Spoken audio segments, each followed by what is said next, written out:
go. All right, my name is Dale Brown, founder of the Threat Management Center, located in Detroit. I started in 1995 in the security capacity, helping the community deal with violent criminals. We're doing home invasions and murders in our area. I lived on East Jefferson, and what made me get started was I saw that there was a lot of families that were needing assistance. There was no one helping them. I would call police. I would constantly reach out. And when law enforcement arrived, they often had an adversarial position. They were not nice to the people. They did not help them in general dealing with violence, but they also wouldn't help them understand how to protect themselves or how to use the legal system.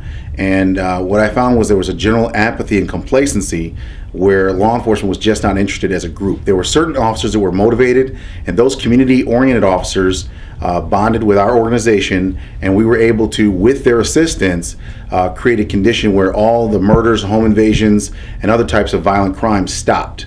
The result of stopping the violence and the criminal activity was a good quality of life for the residents that lived there, which ultimately led to the building owners going into the black for the first time in 20 years. So imagine these people have been living there, they're getting home invaded constantly. There was one murder every month, and all of a sudden, with the beginning of this program, we were able to stop everything. And it just took a couple of good officers, and my staff initially consisted just of me, a dog, and a rifle.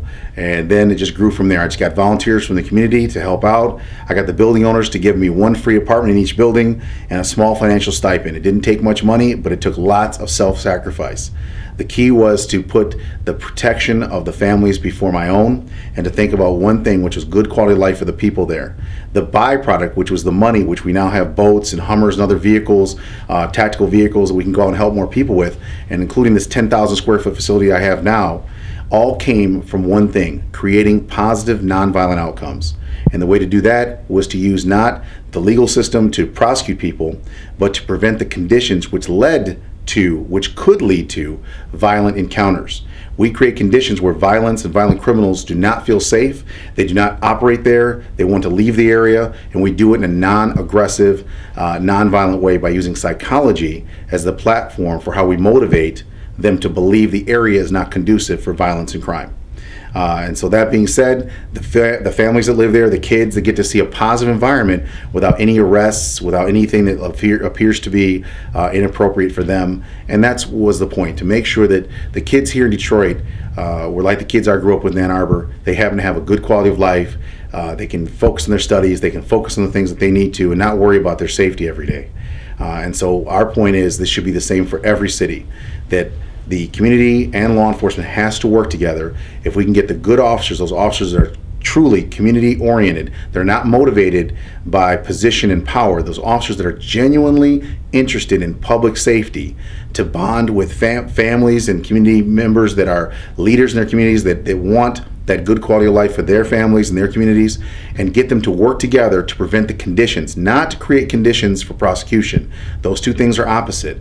If we focus on prosecution, we have crime. If we focus on prevention, we don't have crime or prosecutions. The quality of life of the officer would therefore improve, the taxes go up because there's more businesses in the area, and families live a better quality of life right where they are, in whatever city or whatever town they're in, right here in America, which makes a better life for everyone. And again, the focal point is through public safety, a nonviolent method of public safety. We're able to create a condition which creates a great community.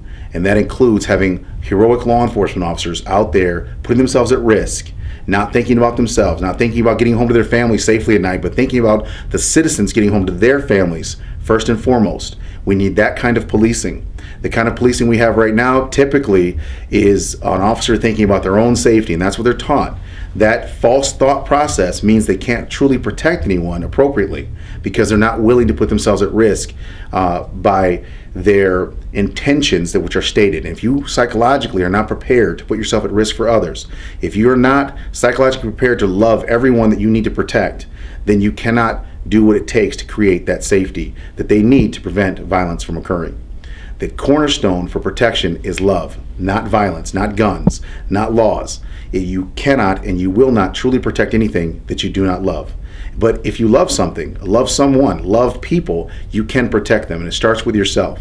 Having people that love themselves, love their family members, love their community, love people in general, those are the people that can protect the best, because they will put themselves at risk for others. And that is the key. That level of intention and dedication is the key to stopping violent predatory behavior.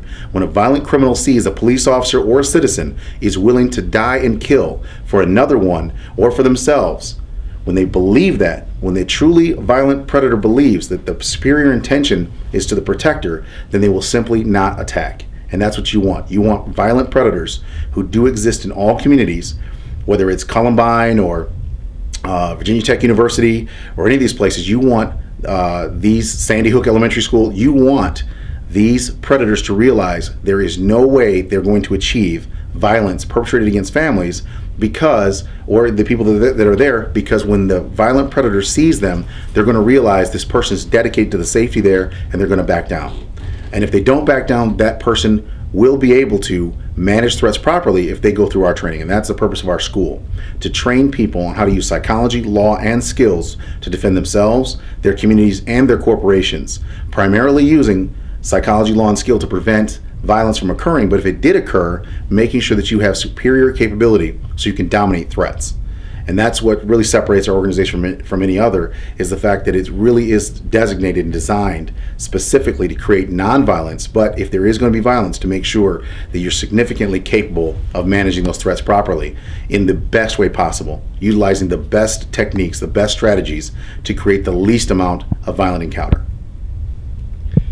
Do you want to talk about some of the components that y'all do here at the Threat Management Center now, like in terms of training of different demographics and stuff like that? Yep, some of the things we do here, we offer free training to families. We call Free Family Friday. Typically the prosecutor's offices, the shelters in the area for domestic violence victims, stalking victims are sent to us for assistance. We protect them for free. We escort them to court.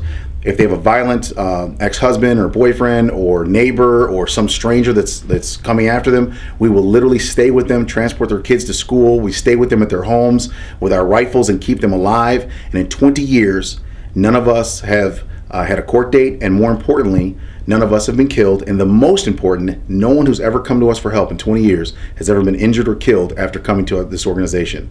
And what's interesting is, one of the things that people often find very unique is the fact that our organization is based on altruism. Our bodyguard program, which is called VIPER, stands for Violence Intervention Protective Emergency Response System.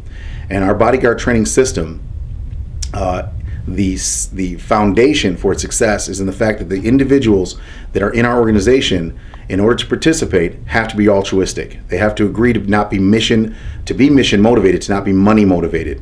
The reason for that is because if you try to protect someone and you're money motivated, what's going to happen is your cowardice is going to come out at your time of greatest need. So when a family depends on you, when an individual depends on you, and the only reason that you're protecting them is for money, when you realize that there's a dedicated gunman coming to kill that person, what you're going to do is you're going to run if you're money motivated, because you're going to realize at the last minute that as a person who's only protecting for money, you can't spend money if you were to die. So you will have to run now. But if you were mission motivated, you realize the mission was to keep this person alive. And the only way that they're going to be killed is if they kill you first. And then what we do is make sure we have a training system to support that endeavor to create that positive outcome, so you're not just giving your life away. So understanding psychology, human reaction time, biomechanics as it relates to weapons in the hand, understanding how to create a nonviolent outcome by understanding how to use psychology to project using your body language so that they don't feel that there's an opportunity to attack. Understanding how to read their body language so you can see the predatory conditions, the precursors to violent behavior before the predator has a chance to strike. And then being physically in position, what we call protective proxemics, so that you can dominate that threat should they try to still pull a gun or a knife.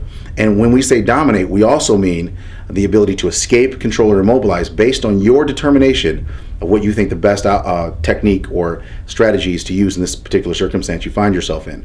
What we emphasize is 100 ways in a situation which would normally be fatal force oriented, 100 ways to not have a violent or fatal incident take place. So even though they pull a gun or a knife, we show you how to disarm that knife. We show police officers the same thing. On Mondays, we have a free class for any sworn law enforcement officer. We have a state trooper that I've trained for 10 years who's in charge of the law enforcement section here. The law enforcement training program here is called Enforcer Tech. The program that we teach for free is called NICE program. NICE stands for Non-Injury Compliance Enforcement, and that's showing police officers specifically not just how to maintain control of their gun if someone were to grab it without killing that person, but we also show them how to subjugate people without injuring them and without getting injured themselves. So we show police officers very simple methods to dominating a person who even means negative or violent intent towards that police officer, but showing the police officer very simple ways to dominate physically that person without leaving a single mark, without injuring that person, and definitely without killing that person who may have even had the intention to kill that officer. So giving that officer that ability, that toggle, that ability to switch from the escape mode to control mode to a higher level of force mode gives the officer the ability to make their own determinations. But when they have an option to not injure someone, often they would choose that had their training system given that to them. And we don't believe in being weapon dependent here. Here, guns are like a first aid kit, something you should have, but not something you should depend on. Just like you wouldn't jump off a building because you have a first aid kit, you shouldn't go into violent conflict with humans because you have a pistol. Pistols shoot at less than 3,000 feet per second, which means they leave what's called a short-term wound cavity. That short-term wound cavity translates into, in force-on-force conflict in close quarters, time in which a person could strike you back, stab you back, or shoot you back if you shot them with your pistol in the first place.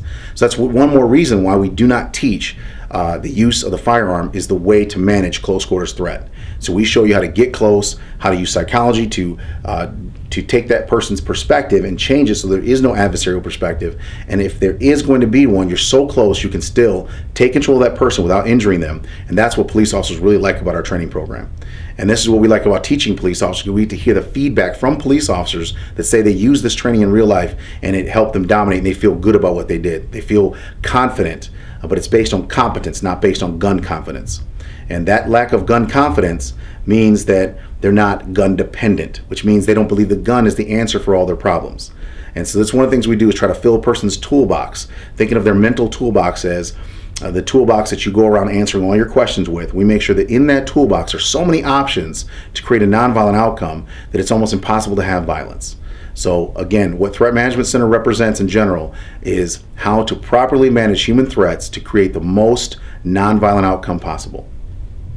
Nice. And could you just touch on like